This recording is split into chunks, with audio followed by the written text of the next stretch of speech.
Hi, I'm Dave. Hi, I'm Alan. And today we're doing the unboxing and review and quick gameplay of Exploding Kittens.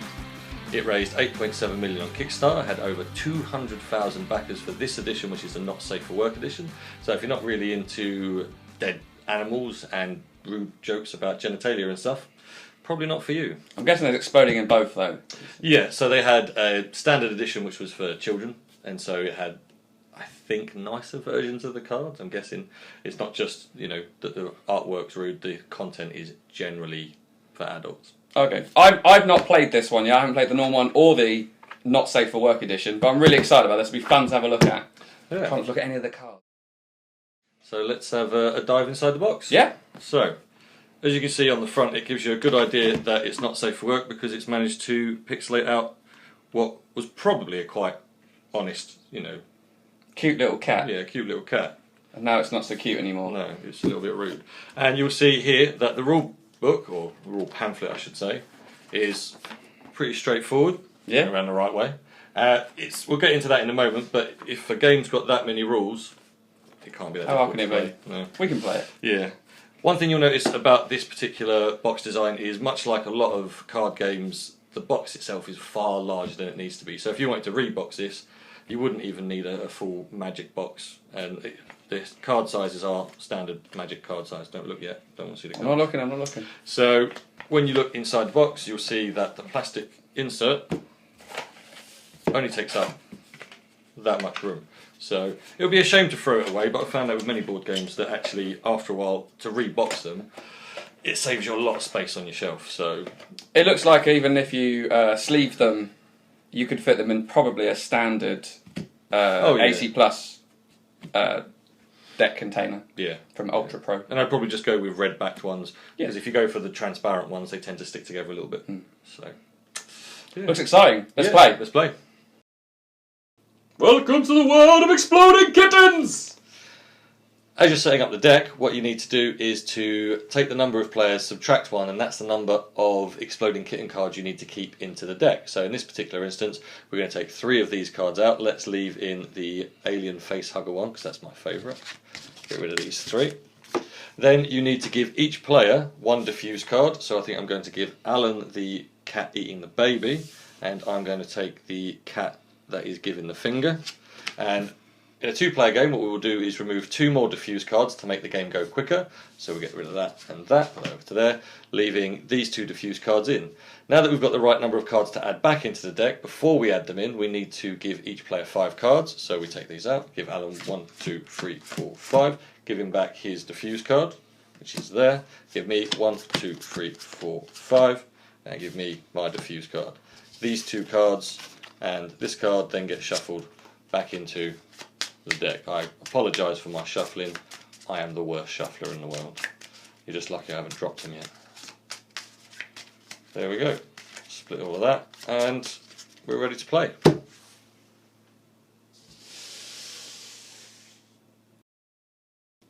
So there are only 2 real parts to your turn, and that is you will play as many cards as you want, and then you will draw a card from the deck. And when you're playing cards, so I'll go first, you can choose to play a card which has no text on it. So I'm not going to play one of those cards for now. I'm going to play instead a card which has text, which is the skip card. And as you can see, it says end your turn without drawing a card. Now the reason you would want to end your turn without drawing a card is, although there are really useful cards in the deck, one of them is an Exploding Kitten. And if I draw that, I'm dead and I'm out. Okay. So I get to skip, and then you get to have your turn. Right. So I am going to, I think, play 2 Schrodinger's cats. Very cunning, sir. Now, if you play 2 cards which have no text other than the name of the card on there, and they're the same, then you get to take a card from your opponent at random. So, which one do you want? Take this one. Excellent. Oh, it's a good card. Oh, luckily, it wasn't the card I wanted. And you can continue playing until you're happy that you're finished playing cards. You have to give me a card of your choice. I'm going to give you the overly prolific mama cat. I like it. Yeah. It's good. Just keep squirting them out. Oh, painful. Yes. That's been up. And now draw a card. Okay. Okay. Yep. My turn. Well, I'm going to just draw a card, and that tells you enough about what I have in my hand. Oof, okay, your go. I'm going to play this favour card again. So, yes, that is the teach someone a new palindrome. You can read that yourselves. I have to pick one, do I? I'm going to give you the Shy Bladder Cat. Looks a little more like a hamster than a cat. Just a little bit like a hamster. A very big hamster sitting on a litter tray. I am then going to draw a card. Right. In which case, I am going to play an attack card. An attack card looks like this. This is a whip out your rubber dick collection. Interesting. Probably should have read that before I played it. And what that says is that I have to end my turn without drawing a card, and you have to take 2 turns in a row. 2 turns in a row. Okay. Yep. I will take 2 turns in a row. I feel this is something I can do. Okay. I'm going to draw a card in my first turn. And you have no upper hand size. You can just draw as many cards. I have drawn the Exploding Kitten. Exploding Kitten. Luckily enough, I have a diffuse card. Yep. So the diffuse card says put the last card you just drew back into the draw deck any place you like. So the best thing to do is to place it under the table and then choose where you want to put it. Now obviously if you know the next player doesn't have a diffuse card because they may have used it already, what you can often do is to stick it on top.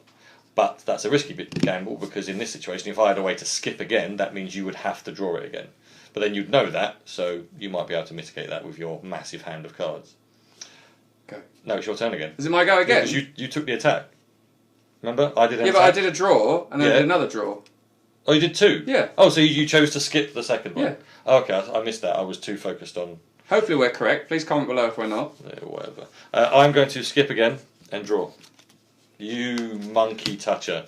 Right, in which case I need to play my diffuse card. Yes. And place this back into the deck. This could be a very quick game. It's meant to be a quick game. There we are. Is it my go? It is your go. I only have 1 card left. I'm going to draw this card. Always gambled. No. So it's my go. Your go. Where did I put it? Well, I'm going to have to draw this card. I'm good. I'm alright. Your turn, sir. Your turn. I'm going to see into the future and privately look at the top 3 cards of the deck. Do I get to put them back in any order? Yeah, you put them back in any order you want. So take the top 3 cards. and then look at them and put them back. Inside dry. Wow. Not gonna lie. It's pretty good. Yeah. You caught me. Yeah, put that there. A little nugget there. You remember you've got to draw a card afterwards. Oh, would you like to rearrange those? Rearrange that then. I forgot I draw a card at the end of my turn. It's alright, we can edit that out. No, it's alright. We can leave it in. That's your misplay. It's the magic. Well, yeah, it's true. Okay, I'm now going to draw my card. You saw nothing. Well, I have nothing, so I'm going to draw the card and it's going to be an Exploding Kitten and I lost. And there you go, that's how you play Exploding Kittens. Look at all the fuses I kept drawing! Oh man! Power! Magic is strong! Outrageous. Why didn't you play your nope earlier when I attacked you? I wanted you to attack me. Oh, I had 2 diffusers in hand, and I drew a 3rd. Outrageous. Outrageous. Right. Welcome back, and I'm going to review the game first. Now, I enjoy the game because it's quick, and some of the humour in it actually makes me laugh from time to time. One of my problems with it is that I don't particularly like the art style. It reminds me of Ren and Stimpy from my childhood. Yeah, me and too. I always found that show just a little bit too strange for me. So, in terms of the gameplay itself, if you like random, you'll love it. If you like Flux, it's that sort of thing. I like to think of it as being a little bit like Flux Light, like super quick Flux. And I know Flux can end very quickly, but I've had a couple of games of that just drag on. Mainly involving me, I imagine. Always you. And so I do like it. I'd like to rebox it down into something much smaller so I can take it along to a convention. When we go to the UK Games Expo, we'll be playing this because, you know, when someone else is driving in the car, we can sit in the back and play, or when we get there and we just want something to eat and knock out a game or two. That's where it really shines, is if you can get 2 or 3 people, just a couple of games whilst you're waiting for something.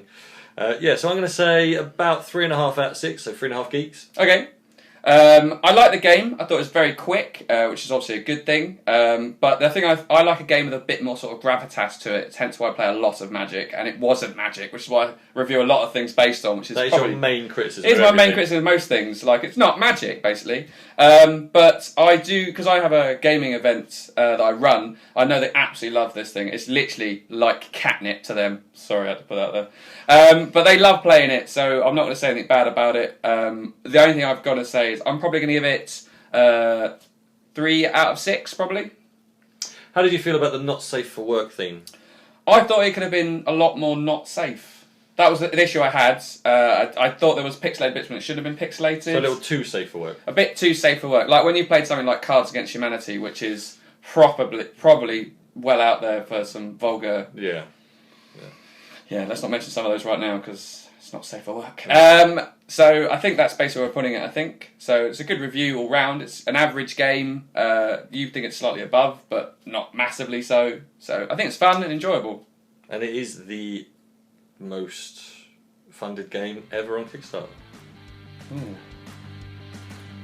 Bye! Okay. Right. Do I need to lean? No, I should probably sit here like this. You're just copying me constantly. Just mimic whatever Alan does. Well, you can't have the same hair. Cool. No, I can't. No, that's happened, mate. Missed that one. never had hair that long. Right. It's going to touch the box so much when I finger this. What's his box?